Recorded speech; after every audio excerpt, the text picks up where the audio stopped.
Hello, hi, good morning to everyone. कैसे हो आप सभी लोग? ठीक है, फाइन।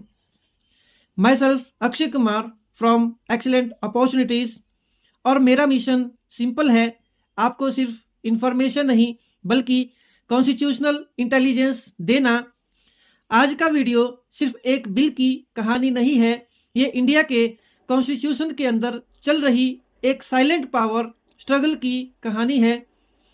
वुमेन रिजर्वेशन बिल 2026 एक ऐसा प्रपोजल जो देश की पॉलिटिक्स का डीएनए चेंज कर सकता था, लेकिन फिर भी पार्लियामेंट में पास नहीं हो पाया।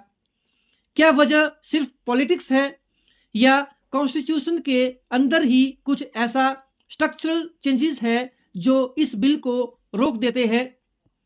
आज हम सरफेस लेवल बात नहीं करेंगे, आज हम बनेंगे कॉन्स्टिट्यूशनल डिटेक्टिव और है आर्टिकल, क्लॉज, सब क्लॉज को डिकोड करेंगे step by step, logically, analytically, exam oriented तरीके से।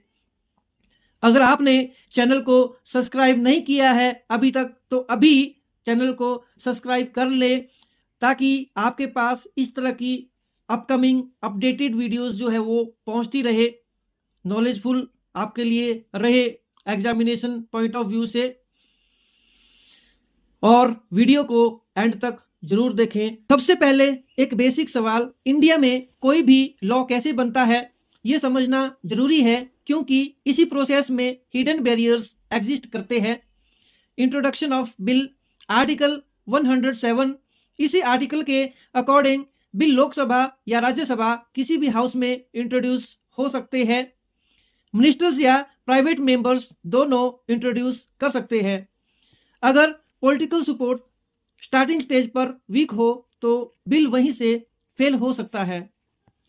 Passage in both house, simple majority ordinary bill के लिए, लेकिन यहाँ ट्विस्ट है।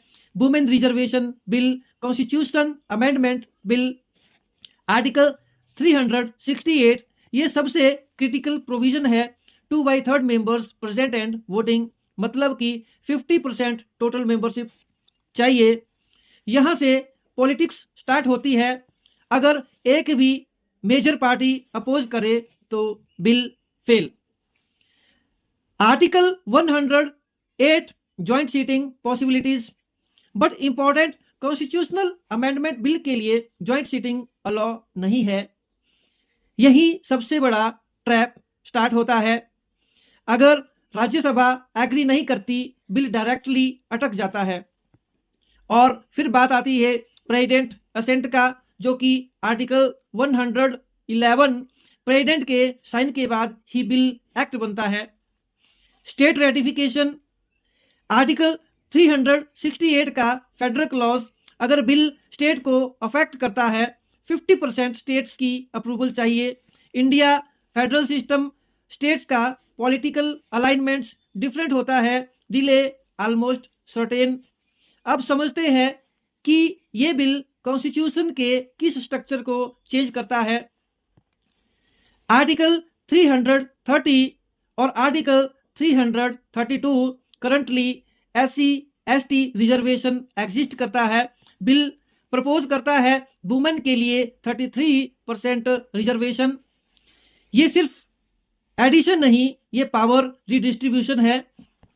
Article number 14, article number 15 clause 3, article number 14 equality before law, article number 15 clause 3 state को allow करता है वुमेन के लिए special provision. Formal equality versus the substantive equality. क्यों अटका बिल? अगर हम इसकी बात करें तो सब reservation conflict clause level issues, demand OBC women quota, और प्रॉब्लम कॉन्स्टिट्यूशन में एक्सप्लिसिट प्रोविजन नहीं, और रिजल्ट इसका अमेंडमेंट और कम्प्लेक्स हो जाता है। पॉलिटिकल डिवीजन क्रिएट होता है।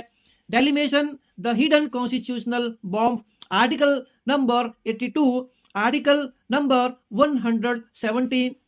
विदाउट डेलिमेशन रिजर्वेशन इंप्लीमेंट नहीं हो सकता। डेलिमेशन पॉलिटिकली सेंसिटिव है, इसलिए बिल डिले होता है।